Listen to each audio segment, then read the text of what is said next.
Welcome to the Real News Network. I'm Anton Warrenchuk in Baltimore. A ceasefire proposed by the Egyptian state has come and gone in a matter of hours, with Israel re-escalating airstrikes over the Gaza Strip after Hamas rejected the proposal and continued rocket fire. Hamas says it was not consulted on the plan nor on the terms for a ceasefire by the time it was accepted by Israel, though Hamas had previously stated its key demands for ending rocket fire, which included the lifting of the 8-year blockade on the Gaza Strip, the opening of the Rafah border crossing with Egypt, and the release of Palestinian prisoners who were rearrested during IDF raids throughout the West Bank last month. And although the Israeli Security Cabinet approved the Egyptian ceasefire, many high-ranking Israeli officials, including Foreign Minister Avigdor Lieberman and Economy Minister Naftali Bennett, had voted against it, with Lieberman calling again for the reoccupation of Gaza. At least 185 Palestinians have been killed, and the first Israeli, a civilian, died on Tuesday from shrapnel released by a rocket at the Israeli border with Gaza. The most recent update from the United Nations Office for the Coordination of Humanitarian Affairs in the occupied Palestinian territories stated that at least 77% of those killed in Gaza were civilians, that tens of thousands have fled their homes following warnings of Israeli bombardment, and that a third of the population in Gaza now risks losing access to water due to the deterioration of services since Operation Protective Edge began last week. Now joining us to give an update on the situation is our Middle East correspondent, Lia Tarachansky. Thanks for joining us, Lia. So, Lia, can you give us an update on what has happened since the ceasefire failed? So, late last night, there were rumors that a ceasefire was going to be proposed in the coming hours, brokered by the Egyptian government, the Israeli government, and the self-appointed envoy for the Middle East, Tony Blair, who has even less credibility here than even Hamas. And it was supposed to take into effect either at 6 or at 9 a.m. There were conflicting reports. In the last minute, the conditions of the ceasefire, which included just that, the end of fire, were given to the Hamas leadership. Immediately, the Islamic Jihad, Hamas's biggest political opposition in the Gaza Strip, rejected it. Half of Hamas were in support, the other half against, and they were pressured into rejecting the ceasefire as well. Since then, and leading up to the ceasefire deadline, we've seen an intensification of Israeli aerial and naval bombardments of the Gaza Strip and an intensification of rockets flying out of the Gaza Strip towards all areas of Israel. There's also been a rocket fired at southern Israel from Egypt, yesterday also by accident from Syria. Looks like a byproduct of the civil war there. And 2 days ago, there were 2 rockets fired from Lebanon. So I mentioned earlier that the Israeli Security Cabinet had approved the ceasefire, but that Avigdor Lieberman and Naftali Bennett had voted against it. Do you think that the Israeli state was serious about this ceasefire proposal? Well, it's got nothing to lose with it just ending the fire. It's already bombed the Gaza Strip for 8 days, causing serious infrastructural damage to the government there. What its stated goals were, they achieved them. At the same time, Hamas proposed the ceasefire on the second day of the war and was ignored. It was followed by Israeli government's repeated announcements that they are not interested in a ceasefire. Following 8 days of war, finally, when they reached more than 190 deaths and severe infrastructural damage in the Gaza Strip, they had nothing to lose with this ceasefire. On the other hand, if Hamas was to agree to this ceasefire, the only thing that would have been achieved is that they've now demonstrated to the Israeli government and to the Israeli people that they have the military capacity to cause serious damage and, of course, threaten civilians all over the country, which is not enough.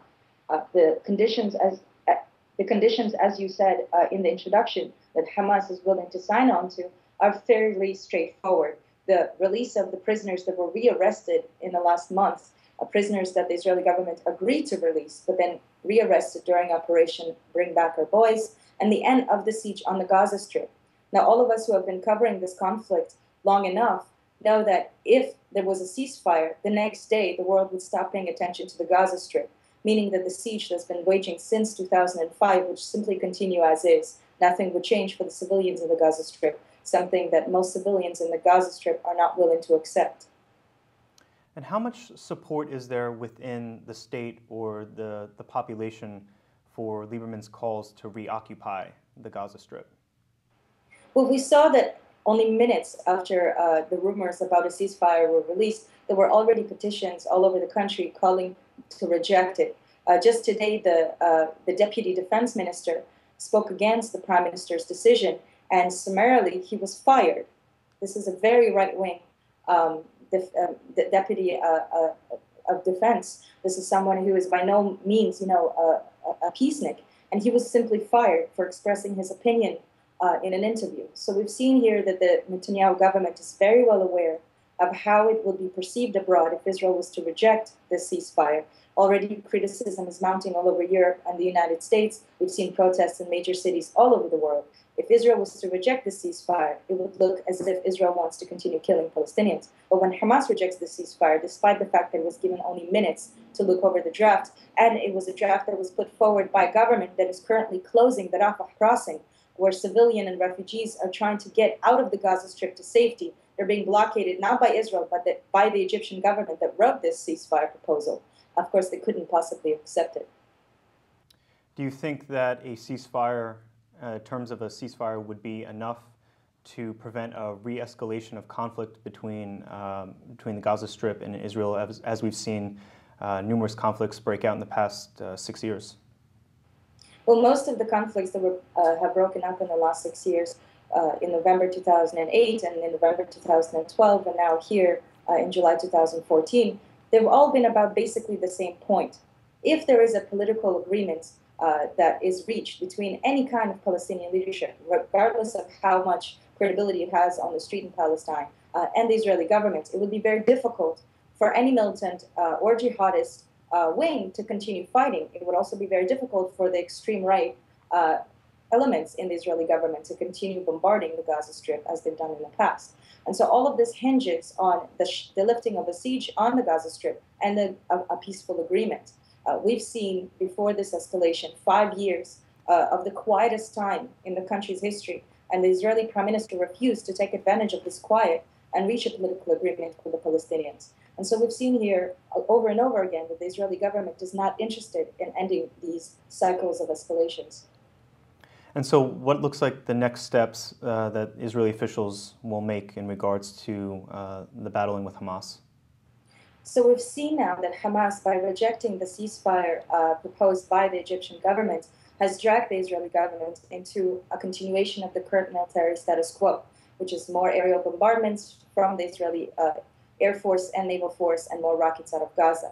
But this can't continue forever. The military ability of the Hamas is just not comparable to the Israeli army, and eventually they will run out of rockets. At the same time, the Iron Dome is not as equipped as the Israeli government has been telling its people, and eventually will not have the capacity to shoot those rockets down.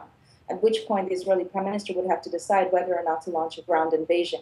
Something which is seen here in Israel is political suicide, because as soon as soldiers start dying, as soon as the casualties come in, there is now pressure on the Prime Minister.